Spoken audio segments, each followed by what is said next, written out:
Right ఇక వైసీపీకి సంబంధించి ఈ రోజు అయితే మేనిఫెస్టో విడుదల కానుంది. ఇక ఎలాంటి అంశాలు ఉంటాయి ఏంటి అనేసి అని చెప్పి అందించడానికి మా ప్రతినిధి విజయవాడ నుంచి శ్రీనివాస్ సిద్ధంగా ఉన్నారు. శ్రీనివాస్ చెప్పండి, ఈ వైసీపీ మేనిఫెస్టో అయితే ఇవాళ రిలీజ్ కానున్నట్టుగా తెలుస్తోంది. ఇక మరి కాసేపట్లో రిలీజ్ కానున్నట్టుగా మనకైతే ఇన్ఫో అందుతోంది. అయితే ఎలాంటి అంశాలు పొందుపరిచే అవకాశం ఉందంటారు? అలాగే యూత్ కి ఎక్కువగా ఇంపార్టెన్స్ ఇచ్చే విధంగా ఉపాధి అవకాశాలు కల్పించే విధంగా ఉన్నాయి. అలాగే కొత్తవి కూడా ఏమైనా అంశాలు చేరే అవకాశం ఉన్నాయంటారా పథకాలకు సంబంధించి?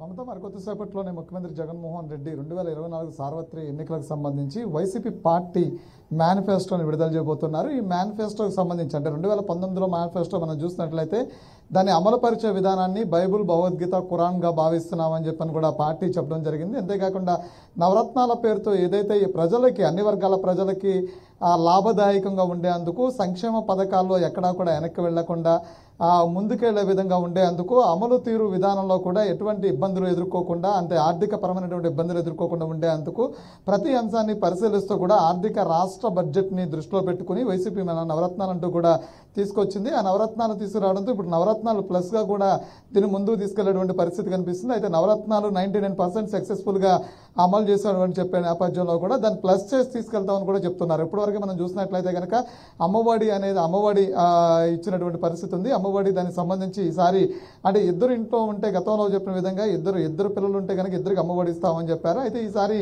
అప్పుడు ఒక్కళ్ళకి మాత్రమే సాధ్యమైనటువంటి పరిస్థితి మనం చూసాం. అయితే అది ఇద్దరికి ఇస్తారా లేదు అంటే కనుక అమ్మఒడి నిధుల్ని పెంచిస్తారనేది చూడాల్సిన పరిస్థితి ఉంది. మరో పక్క నుంచి చూసినట్లయితే కనుక ఆ రైతుకు సంబంధించినటువంటి అనేక కీలక అంశాలు రాష్ట్రం ఉన్నటువంటి పరిస్థితి. అంటే ఇక్కడ సాగు భూములు అంటే వ్యవసాయ పరంగా చూసినట్లయితే కనుక వరి పండించేటువంటి రైతుల దగ్గర నుంచి మనకి వాణిజ్య పంటలు పండించేటువంటి రైతుల వరకు కూడా పూర్తి స్థాయిలో అంటే నీటి మీద ఆధారపడినటువంటి పంటలు ఉన్నాయి, నీటి మీద ఆధారపడకుండా పండించే పంటలకు సంబంధించినటువంటి పరిశీలన చేస్తున్నటువంటి పరిస్థితి, అది పరిశీలన చేశారని తెలుస్తోంది. దానికి సంబంధించినటువంటి ఇటు సబ్సిడీ విత్తనాల దగ్గర నుంచి మొదలుకుంటే కనుక రైతుకి ఇచ్చేటువంటి ఏదైతే భరోసా ఉందో ఆ భరోసాను ఇప్పటికే ఏడాదికి 2 దఫలుగా ఇస్తున్నటువంటి పరిస్థితి ఉంది. అయితే రైతు భరోసాను కూడా పెంచుతారా, లేదు అంటే కనుక మార్పులు చేర్పులు చేసి దీన్ని రైతు బంధు కిందైనా ప్రకటించే అవకాశం ఉందని కూడా చూడాల్సిన నేపథ్యం కనిపిస్తుంది. మరో పక్కన చూస్తే ఇప్పటికే మహిళలకి ఇచ్చినటువంటి ఏదైతే సంక్షేమ పథకాలు ఉన్నాయో అవి పూర్తి స్థాయిలో అమలు చేస్తూ వచ్చారు. మరొకసారి అదే పథకాలని కంటిన్యూ చేస్తూ వచ్చిన పరిస్థితి. అయితే విద్యార్థులకు సంబంధించినటువంటి జగనన్న విద్యా దీవెన కావచ్చు, జగనన్న వసతి దీవెన కావచ్చు, వీటిని కూడా కంటిన్యూ చేస్తారు. అయితే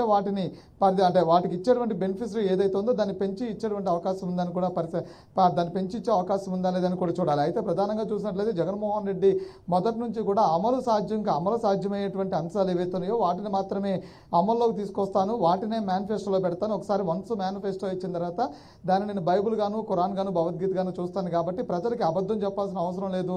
అబద్ధపు మేనిఫెస్టోని ఇచ్చి అది అమలు సాధ్యం కాని మేనిఫెస్టోని అయితే మాత్రం ఎవరని చెప్తూ వస్తూ ఉన్నారు. ఇప్పటికే దానికి సంబంధించినటువంటి ఎప్పుడో మేనిఫెస్టోని రిలీజ్ చేయాల్సిన నేపథ్యం ఉన్నప్పుడు కూడా అమలు సాధ్యం కానిటువంటి మేనిఫెస్టోని ప్రజల్లోకి తీసుకెళ్ళడం అనేది తీసుకెళ్లకుండా పూర్తి స్థాయిలో 2019లో ఇచ్చినటువంటి మేనిఫెస్టో నవరత్నాలను ఎలా అయితే అమలు చేయడానికి అనుకూలంగా ఉందో అలాంటి మేనిఫెస్టోని మాత్రమే అమలు చేస్తామని చెప్తూ ఉన్నారు. మరో పక్కన చూసినట్లయితే కార్మికులు కూడా ఈసారి పెద్ద ఎత్తున పెద్దపీట వేసే పరిస్థితి కనిపిస్తుంది. మరో పక్కన చూసినట్లే కనుక గతంలో మనం చూసినట్లే కనుక ఏడాదికి ఒకసారి జాబ్ క్యాలెండర్ అని చెప్పారు. జాబ్ క్యాలెండర్ విషయంలో ప్రభుత్వం కొంతవరకు వెనక్కి తగ్గినటువంటి నేపథ్యం చూస్తాం. అయితే దానికి సంబంధించి అప్పటికే పూర్తి స్థాయిలో సచివాలయ ఉద్యోగులందరూ కూడా భర్తీ చేసినటువంటి నేపథ్యం చూస్తాం. మరొక దఫాగా కూడా అలాగే ఒకసారి లక్షల కొద్ది ఉద్యోగాలు ఒకేసారి ఇవ్వగలిగినటువంటి పరిస్థితి కూడా ఉంటుందని చెప్తూ ఉన్నారు. అప్పుడు 2019లో మనం చూసినట్లయితే కనుక సచివాలయ ఉద్యోగులతో భర్తీ చేశాం కాబట్టి ఈసారి జాబ్ క్యాలెండర్ విషయంలో మాత్రం పూర్తి కేర్ తీసుకుని ముందుకెళ్లేటువంటి నేపథ్యం కనిపిస్తుంది. అయితే అమలు సాధ్యం కానటువంటి కొన్ని అంశాలను అయితే అప్పుడు మేనిఫెస్టోలో పెట్టారు,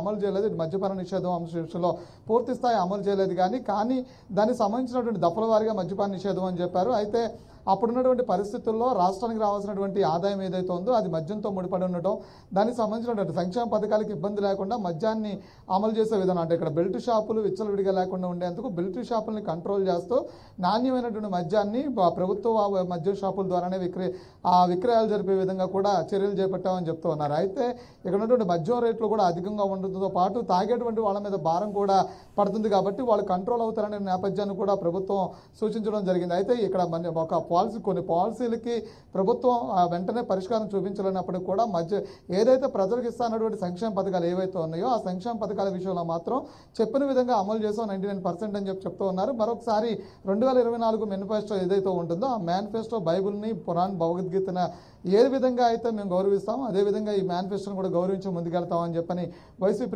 శ్రేణులు చెప్తున్న పరిస్థితి కూడా కనిపిస్తుంది. Right, thank you Srinivas.